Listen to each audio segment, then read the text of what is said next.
کریم بھائی کچھ بتائیں تو۔ اتنے معصوم مت بنو، وہ چلایا۔ ارے بھائی میں واقعی کچھ سمجھ نہیں سکا۔ اور آپ پولیس کیوں لے کر آئے ہیں؟ سب خیریت تو ہے نا؟ وہ فک رنگ لیے پوچھ رہے تھے۔ اوئے زیادہ ڈرامے نہ کر، تلاشی لو، برآمد کرو اس قاتلہ کو، انسپکٹر نے آرڈر دیا۔ ارے انسپکٹر صاحب کس بات کی تلاشی؟ ظفر نے پریشان ہوتے انسپکٹر سے پوچھا۔ اوئے تجھے نہیں پتا تیری بیٹی اس کے بیٹے کو قتل کر کے بھاگی ہے؟ آہ چیخ کی آواز تھی اور ہیرا بیگم زمین پر گر گئیں۔ عامر شور سن کر کمرے سے باہر نکل آیا، ساتھ ہی سنبل بھی تھی۔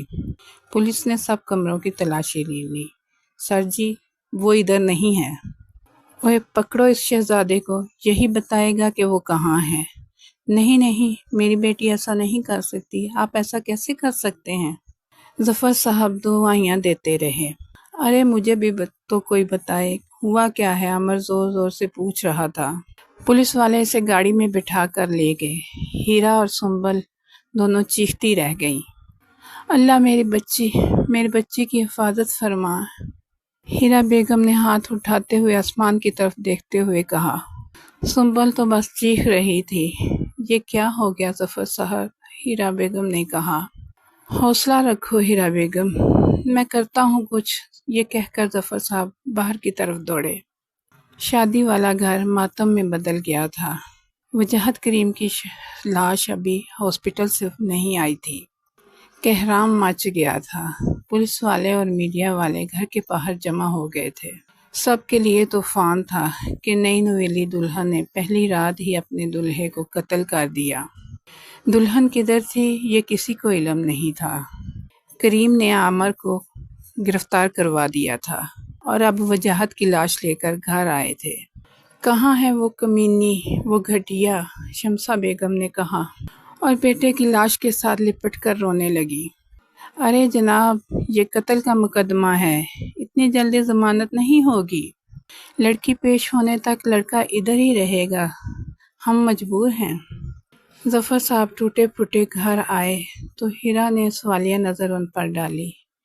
وہ تھکے ہوئے صوفے پر ڈھہ گئے۔ کیا ہو گیا ہے؟ وہ مسلسل روتے ہوئے پوچھنے لگی۔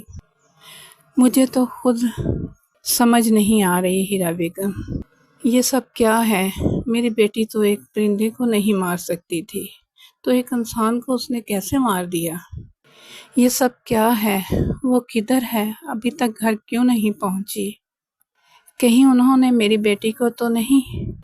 نہیں اللہ نہ کرے ایسا ہو۔ وہ رو پڑے۔ ابھی 4 گھنٹے پہلے ہی تو انہوں نے اپنی بیٹی کو رخصت کیا تھا، انہیں کچھ سمجھ نہیں آ رہا تھا۔ وہ دوبارہ اٹھے اور اسے ڈھونڈنے کے لیے نکل پڑے۔ دھند کے باعث دور دور تک کوئی زیر وہ نظر نہیں آ رہا تھا۔ شدید سردی میں وہ پسینہ پسینہ ہو رہے تھے۔ ان کی اکلوتی بیٹی انہیں نہیں مل رہی تھی۔ ساری رات وہ ادھر ادھر اپنی بیٹی کو ڈھونڈتے رہے اور صبح گھر واپس لوٹے۔ روشانے کو ہوش آیا تو اس نے کمرے میں ادھر ادھر نظر دوڑائی۔ سامنے صوفے پر ایک شخص براجمان تھا۔ میں کدھر ہوں؟ اس نے آہستہ سے پوچھا۔ اوہ اللہ کا شکر ہے آپ کو ہوش آ گیا، آپ کیسی ہیں؟ اس نے حیران ہو کر اس شخص کو دیکھا اور پھر پوچھا، میں کدھر ہوں؟ آپ کون ہیں اور یہ کون سی جگہ ہے؟ میرا نام سید زیغم شاہ ہے۔ اٹھنے لگی تو وہ بولا۔ آرام سے اٹھنے لگی تو وہ بولا، آپ کو چوٹ لگی ہے؟ چوٹ لگی ہے؟ وہ کیسے؟ اور میں نے یہ لباس کیوں پہن رکھا ہے؟ میں کون ہوں؟ میرا نام کیا ہے؟ اسے یوں پریشان دیکھ کر انہیں کچھ شک ہوا۔ آپ اپنے گھر کا ایڈریس بتا دیں تاکہ میں آپ کو وہاں پہنچا سکوں۔ میرا نام، گھر کا ایڈریس؟ کیا مطلب؟ آپ کو کچھ یاد نہیں؟ وہ پریشان ہو کر بولا۔ سر کو نفی میں ہلاتے ہوئے وہ رونے لگی۔ آپ پریشان مت ہوں، آپ محفوظ ہیں۔ وہ پریشانی سے کبھی زیغم شاہ کو دیکھتی اور کبھی اپنے عروسی جوڑے کو۔ ہماری شادی ہوئی ہے کیا؟ شادی؟ زیغم شاہ حیران ہوا۔ آپ میرے شوہر ہیں؟ اس نے دوسرا سوال کر دیا۔ اس کے سوال پر وہ بری طرح گڑبڑا گیا اور پھر مسکرانے لگا۔ میں زخمی کیسے ہو گئی؟ اس کے کچھ بولنے سے پہلے ہی وہ بول پڑی۔ دیکھیں، آپ میری گاڑی سے ٹکرائی تھی اور آپ نے مجھ سے ہی شادی کر لی۔ میرا ایکسیڈنٹ ہوا تھا اور آپ نے مجھ سے شادی کر لی۔ وہ غصے سے بولی۔ ارے نہیں، آپ غلط سمجھ رہی ہیں، ایسا کچھ نہیں ہوا۔ آپ سڑک پر بھاگ رہی تھی اور میری گاڑی سے ٹکرا گئی۔ میں سڑک پر بھاگ رہی تھی اور آپ کی گاڑی سے ٹکرائی اور آپ نے مجھ سے شادی کر لی۔ او خدایا، مصیبت ہے یہ لڑکی، وہ جھنجھلا کر بولا۔ کون ہو تم؟ کہاں سے ہو؟ کیا نام ہے تمہارا؟ مجھے نہیں پتا میرا کیا نام ہے اور میرا گھر کہاں ہے، مجھے کچھ نہیں یاد۔ یہ کہہ کر وہ دونوں ہاتھوں سے منہ چھپا کر رونے لگی۔ زیغم شاہ کو اپنے سخت رویے کا احساس ہوا تو وہ نرمی سے بولا، ابھی آپ آرام کریں، بعد میں بات کرتے ہیں۔ مہک، اس نے آواز دی۔ مہک نے جھک کر کہا، یس سر۔ ڈاکٹر کو کال کریں۔ وہ شاید ملازمہ تھی۔ روشانے نے خالی نظروں سے اسے دیکھا۔ وہ سب کچھ بھول چکی تھی۔ اس کی آنکھوں سے مسلسل آنسو بہے جا رہے تھے۔ صبح پھر ظفر صاحب اسے ڈھونڈنے کے لیے نکل کھڑے ہوئے۔ وجاہت کریم کے گھر والے انہیں کئی بار ذلیل کر چکے تھے۔ وہ روشانے پر گندے الزامات لگا رہے تھے۔ گھر سے بھاگ گئی ہے اپنے کسی عاشق کے ساتھ۔ میرا بچہ مفت میں مارا گیا۔ شمسہ نے نہ جانے اور کیا کیا کہا، مگر ہیرا بیگم ہوش میں کہاں تھی؟ روشانے کا کچھ پتہ نہیں چل رہا تھا۔ اسے آسمان کھا گیا یا زمین نگل گئی۔ ظفر صاحب تھکے ہوئے گھر لوٹے۔ ہیرا بیگم ان کو دیکھ کر اور پریشان ہو گئی، نڈھال ہو کر گر گئیں۔ ظفر صاحب نے انہیں اٹھایا اور ہاسپٹل لے گئے۔ سنبل بھی ان کے ساتھ تھی۔ ڈاکٹر نے ان کی حالت دیکھ کر انہیں ہاسپٹل میں ایڈمٹ کر لیا۔ سنبل بھی عمر کی وجہ سے بہت پریشان تھی، رو رو کر آنکھیں سوجی ہوئی تھیں۔ وجاہت کے گھر والے ہر کسی کو بتا رہے تھے کہ اپنے عاشق کے ساتھ مل کر اس نے ہمارے بیٹے کو قتل کر دیا اور بھاگ گئی۔ اب پولیس اس کی تلاش کر رہی ہے۔ اخبار پڑھتے ہوئے زیغم شاہ کی نظر اس اشتہار پر پڑی جہاں مطلوب قاتلہ روشانہ ظفر کی تصویر شائع کی گئی تھی۔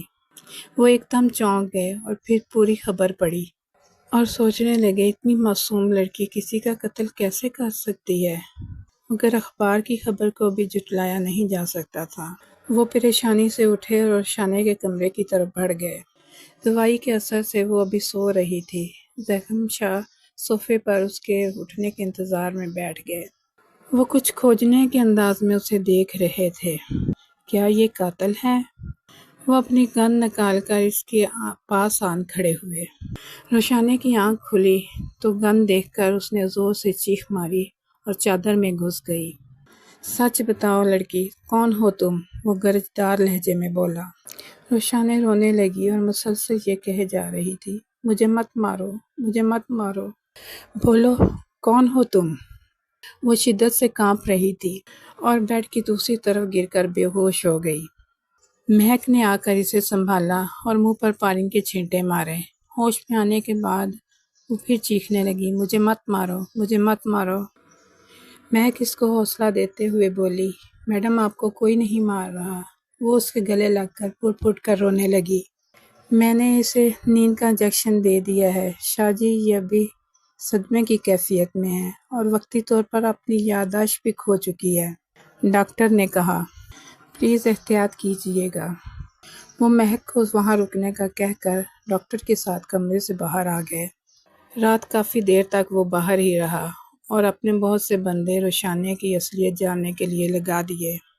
وہ بہت بڑا بزنس مین اور اعلیٰ درجے کا گنڈا تھا، مگر گنڈا وہ ان لوگوں کے لیے تھا جو لوگ بات سیدھی طرح سے نہیں مانتے تھے۔ اس نے اپنی پسند کی لڑکی سے زبردستی شادی کی جو بعد میں پیار میں بدل گئی۔ قسمت کو کچھ اور ہی منظور تھا۔ عروج شادی کے سال بعد ہی اس کے بچے کی پیدائش پر اس دنیا سے چلی گئی۔ اس کے جانے کے بعد وہ سخت اور جابر انسان بن گیا۔ وہ سخت دل اور ظالم بن گیا تھا، مگر روشانہ کے بارے میں اس نے بڑے تحمل سے کام لیا۔ شادی آج کے لیے بس اتنا ہی۔ امید ہے اس کہانی کا پہلا پارٹ آپ کو پسند آیا ہوگا۔